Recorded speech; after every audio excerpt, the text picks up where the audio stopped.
ध्यान रहे, शरीरों का मैले कुचले और बदबू को दूर करने के लिए तरह तरह का केमिकल और साबुन का इस्तेमाल नहीं करना है। अगर करने का प्रयास किया, कोशिश किया, तो फिर बीमारी से ग्रस्त होने के लिए तैयार हो जाओ। त्वचा संबंधी रोग उत्पन्न हो जावे, पैदा हो जावे, तरह तरह का बीमारी, स्किन बीमारी पैदा हो जावे। इसलिए कोई भी केमिकल का साबुन इस्तेमाल अपने शरीरों के ऊपर ना करें। अगर हटाने के लिए चाहते हो, मैले कुचले को, बदबू को दूर करने के लिए चाहते हो, तो ज़्यादा मेहनत करने की ज़रूरत नहीं है। अच्छे से स्नान करना है और रगड़ रगड़ के मैले कुचले बदबू को दूर करना है और धोना है। ऐसे से ताबड़तोड़ रगड़ना है, अच्छे से स्नान करना है, पानी से धो लेना है। और ज़्यादा अधिक सफाई चाहिए तो शुद्ध सरसों का तेल 1 से 1.5 चम्मच और कच्चा दूध लेना है, किसी भी जानवर का कच्चा दूध।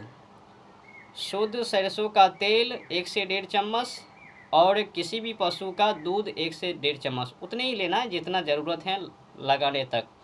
ठीक है, ज़्यादा नहीं लेना है, ये ना कि बर्बाद कर देवे। उतना ही लेना है, उतनी ही मात्रा में जितना की ज़रूरत है लगाना है।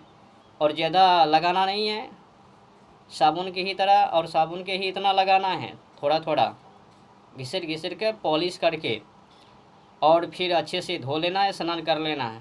सब मैले कुचले बदबू दूर हो जावे छूमंतर, और शरीर चमकना शुरू हो जावे। ये इलाज सर्वप्रथम और दूसरे इलाज वो भी जान लीजिए। जो भी माता बहन अपने फेस को चमकाने के लिए तरह तरह का क्रीम पाउच पाउडर लगाती है, उनको भी नहीं लगाना चाहिए। अगर त्वचा संबंधी रोग पैदा हो जावे तो मुंह बानर की तरह दिखने लग जावे, यहाँ फोड़ा फुंसी, यहाँ खद्दा, यहाँ काला, यहाँ लाल, ये सब पैदा हो जावे। तो केमिकल लगाने की ज़रूरत नहीं है। वो जो 1000, 2000, 5000 का पाउडर और केमिकल लगा रहे हो और बदले में बीमार कर रहे हो, त्वचा संबंधी रोग पैदा करवा रहे हो फेसों के ऊपर, क्यों? एक तो मेहनत कर रहे हो चमकदार चेहरे को बनाने के लिए, और परिणाम क्या निकल रहा है? चेहरे खराब। देखो क्या करना है। अगर हकीकत में आपको चेहरे पर निखार चाहिए, लाइट चाहिए, चमक चाहिए, गोरेपन दिखने के लिए चाहते हो, तो फिर तैयार हो जाओ। केमिकल का जितने भी क्रीम पाउच पाउडर हैं उनको फेंक डालिए, उनका कोई ज़रूरत नहीं है। मैं आपको फार्मूला बता रहा हूँ, प्रयोग करना। अरबा चावल ले लेना है, उनको रात्रि में फूलने के लिए देना है और सुबह में उनको पीस करके फेसों पर लगाना है और 10 से 15 मिनट के लिए छोड़ देना, फिर धो लेना है। पहला प्रयास ये भी करना है। और दूसरे देखो बड़े कमाल का है, कच्चा हल्दी और कच्चा दूध। कच्चा हल्दी और कच्चा दूध उतना ही लेना है जितना कि आप पर लग सके, ज़्यादा नहीं लेना है। 1 से 1.5 चम्मच दूध लेना है, और अगर कम लगे तो कम ही लेना है। अंदाज़ा बता रहा हूँ, अगर कम लगे तो कम ही लेना है। 1 से 1.5 चम्मच दूध और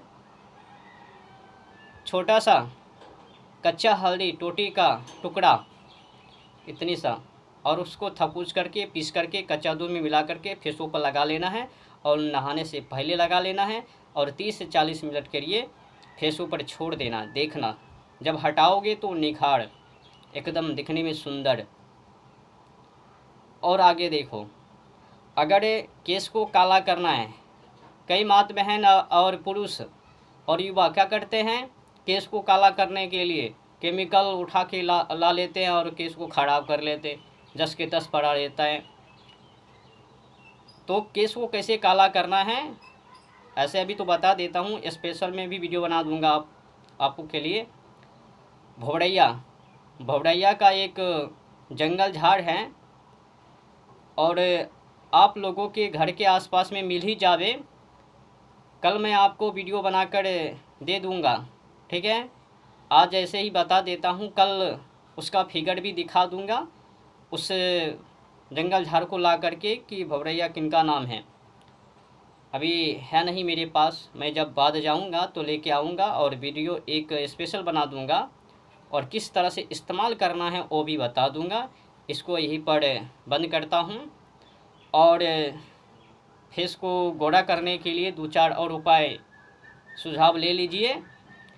तो क्या करना है, कच्चा आलू लेना है, आलू, और उसको पीस लेना है। उसमें कुछ मात्रा में ये जो अड़हुल का फूल है ना, ये ले लेना है, इसका पत्ता, और इसको भी पीस लेना है।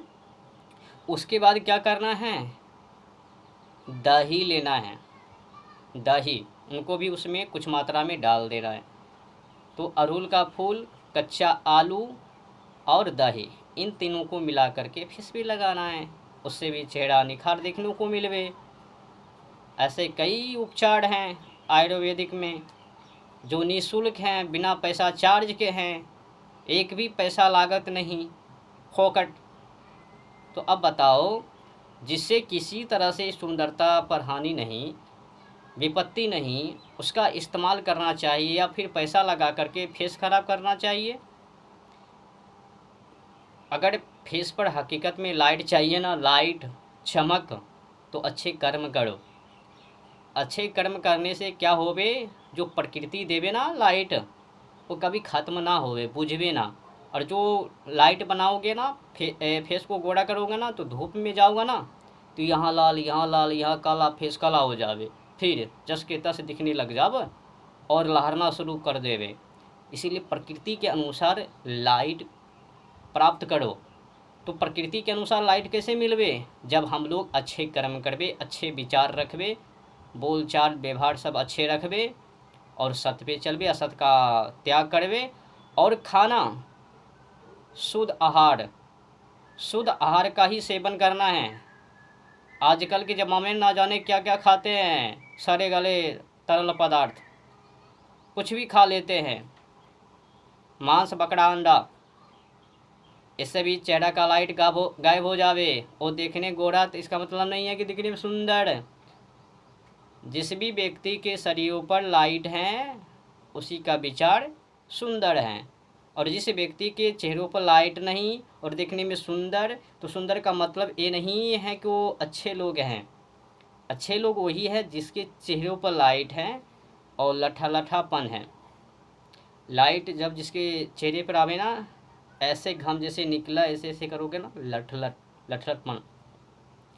तो ऐसे तो जो व्यक्ति ब्रह्मचर्य का पालन करते हैं तो उसके चेहरे पर जल्द ही निखार देखने को और लाइट देखने को मिल जावे। तो ब्रह्मचर्य का भी प्रयोग करो, इस सदाचारी जीवन यापन करो, सत्य पे चलो और ज़्यादा क्रीम, पाउच पाउडर और सुंदरता बढ़ाने के पीछे मत भागो। प्रकृति जो देवे ना, उसी से खुश रहो। अगर प्रकृति के अनुसार लोगो ना, तो धूप में भी जाओगा ना तो असर ना पड़वे, फेस ना लहरवे। अगर बनाने की कोशिश किया ना प्रकृति के विरुद्ध जा कर के, तो जाओगे ना धूप में तो कपड़े बांध के जाना, ऐसे ही गयो ना तो मुँह काला काला हो जावे, यहाँ दाग धब्बा, यहाँ दाग धब्बा, यहाँ दाग धब्बा, देखते दाग धब्बा, और मुँह काला हो जावे, लाल लाल हो जावे। हाँ, इसीलिए फेस को बनाने के पीछे मत भागो, प्रकृति के अनुसार फेस को रखो बना के। प्रकृति ने हमें जो दिया है उसी में खुश रहना है और उसी को सौभाग्य मानना है। और खुशी की बात है, चमकाने के लिए चाहते हो तो फिर जैसा कि हमने आप लोगों को फॉर्मूला दिया, उसी के आधारित काम करो और प्रयोग करो अपने फेसों के ऊपर, बिना केमिकल के और बिना पैसा चार्ज के।